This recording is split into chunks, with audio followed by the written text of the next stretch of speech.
Hey folks, this is Chris. In August of 2022, I returned to South Africa after the COVID lockdown for the first time in a couple of years. On my arrival, I was greeted at the airport by none other than a nascent filmmaker, the Petsu film crew, none other than Juan Muller. Fantastic, warm welcome. I felt very comfortable arriving back in South Africa. He gave me a ride to my lodging, went out to dinner that evening, and then he took me the next day over to a place I'd scheduled an interview at Constantia, the oldest surviving vineyard in South Africa. What a day it was. We met the CEO, showed us all around the place. Fantastic experience, and learned an awful lot about the wine industry in the early days and since then in South Africa. What follows is that original documentary. Fantastic job he did with this. Unfortunately, it languished as my channel disappeared on YouTube, and we're bringing it back now. It's an oldie but a goodie, and I hope you enjoy this video about Constantia and the wine industry in South Africa. Feel free to leave a comment behind and share it with others. Thank you for your patronage. We're at the oldest wine vineyard in South Africa, established back in 1685, and that's Groot, Constantia. I hope I got that correct. Is that pretty good? Pretty good, pretty good. Okay.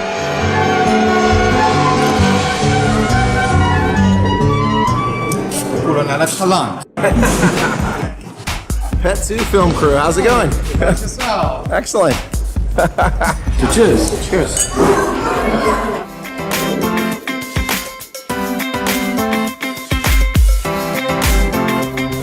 Oh, that is sweet. That's baie lekker. That is baie lekker.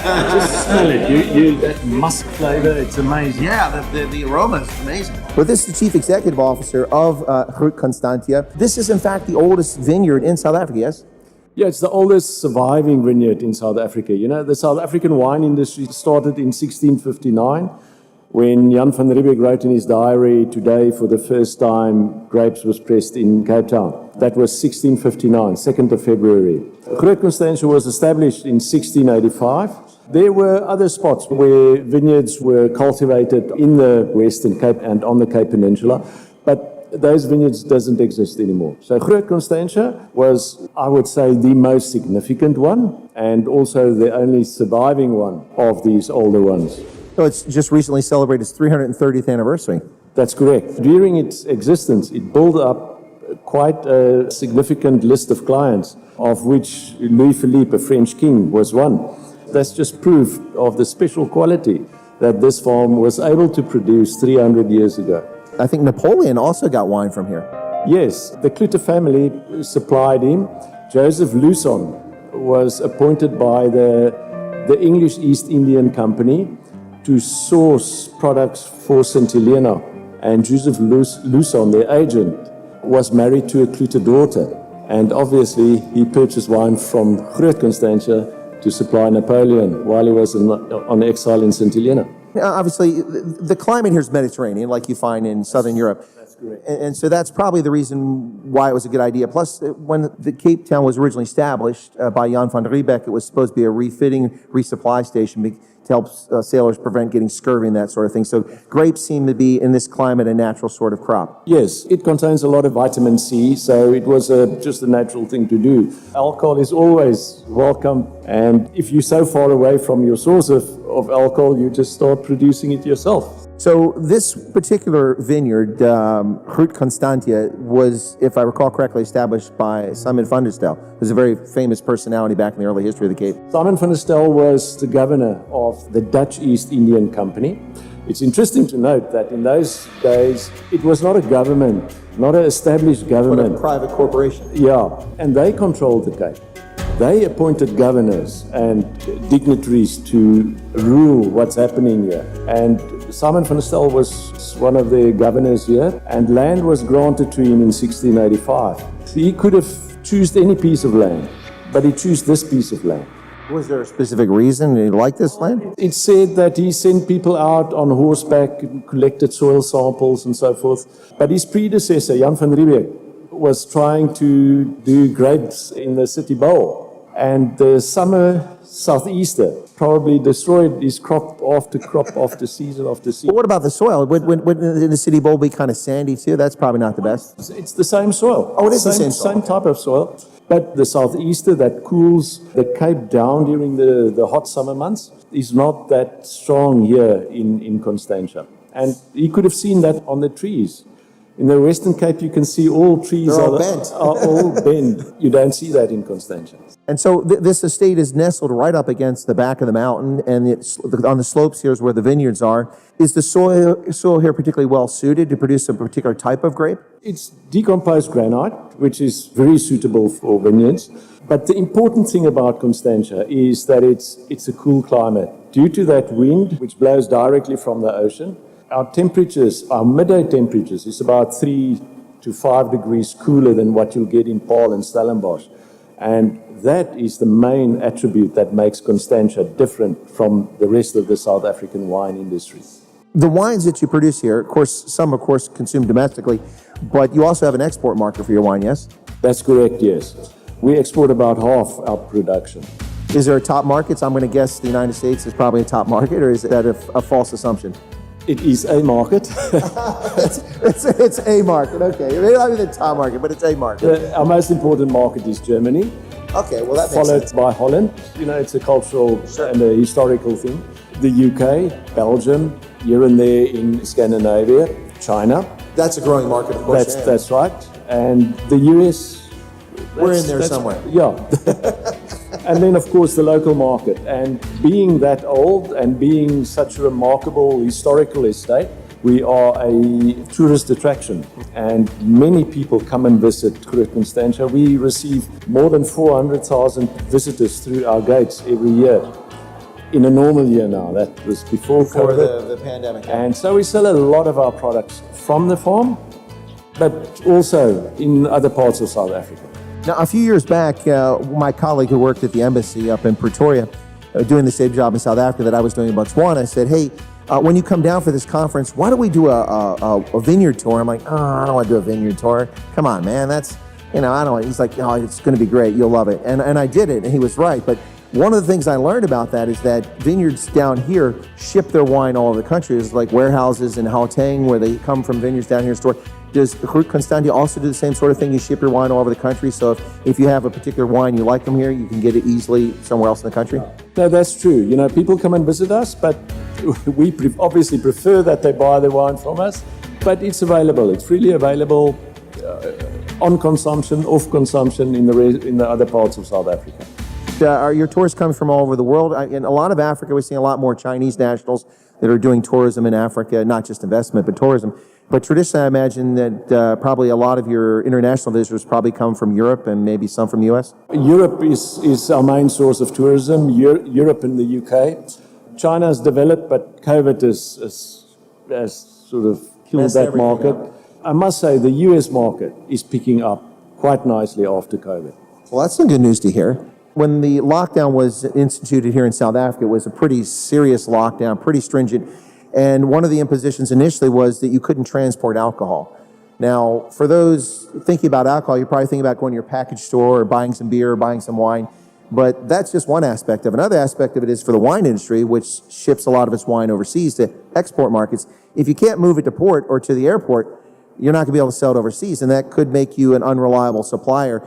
Now, there was an imposition that lasted a brief period of time, but that could have been a disaster for South Africa's wine industry, do you think? Certainly, Chris, but I think the mistake was recognized and it was rectified before any damage was done. In our case, we didn't suffer any damage due to that. The embargo was lifted before it really affected us. The major thing was the embargo on alcohol in general during that stringent lockdown periods where we were unable to sell alcohol. We could still export, but we couldn't supply the local market. And that was, especially for us, being so exposed to visitors to the estate. And having no visitors. And having no visitors. And you earn an extra margin by selling it from the farm. That's actually a very good point. I think a lot of people probably don't realize is when you rely on that portion of your business model where people are coming to the property and they're buying it and you don't have a middleman, so you're not paying for transport, you're not paying for the middleman, the wholesaler's got to make money, and so more of that can be returned to the farm, and when you lose that segment, that's got to be a pretty tough situation. It's not that you put that whole margin in your pocket. because you need staff, you need facilities to accommodate those numbers and to see to your visitors. So it's an expensive way of selling. When COVID came, we retained that staff. So your cost structure stay the same, but your income falls away.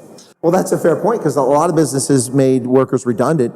And of course, a lot of businesses unfortunately went out of business. So you were able to keep people on staff, but obviously that had a big impact on whether your bottom line.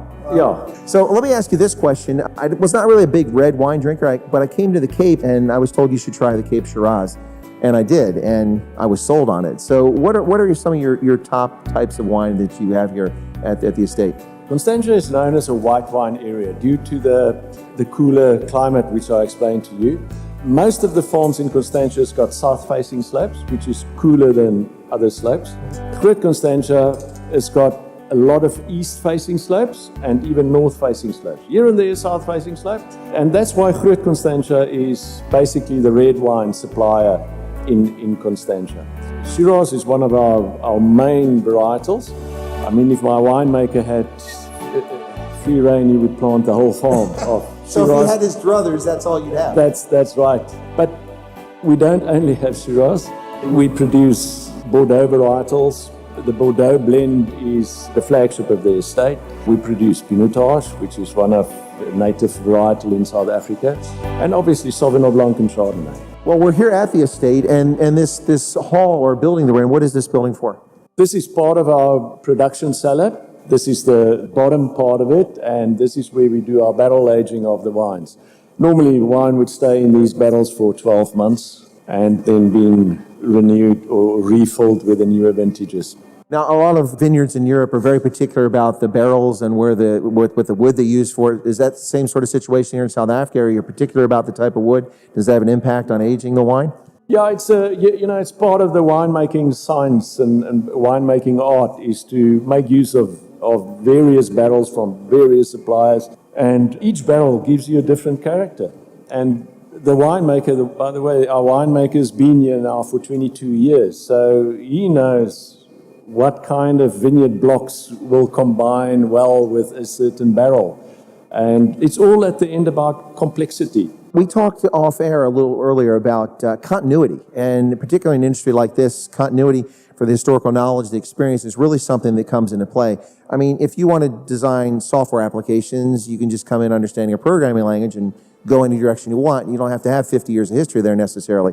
But when it comes to winemaking, continuity is probably important to your business.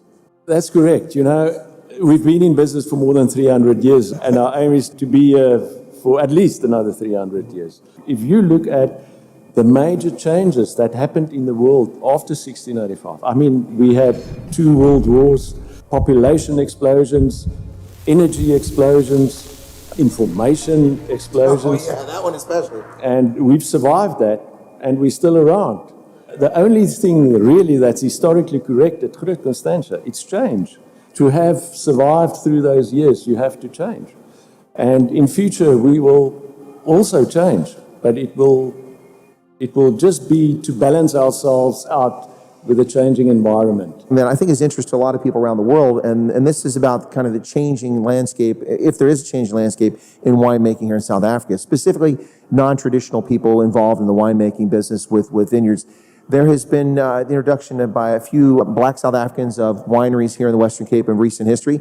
And from my point of view, now I'm not in the wine industry, so I could be wrong. That's why I'm asking of you. From my point of view, other folks coming in probably brings different views, different attitudes, and maybe some healthy competition, but not negative, but maybe kind of the rising tide lifts all boats. And maybe it's probably just good for the wine industry in South Africa. I mean, there's certainly a big export market.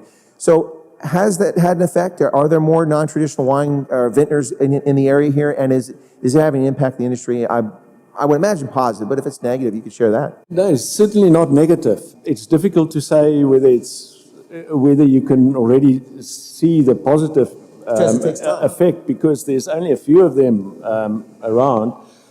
But what I've sensed, and that's just a personal observation that I've made, and I travel overseas once a year during normal years, is that, if you look at the world wine industry, it's mainly Europeans, white Europeans that are involved.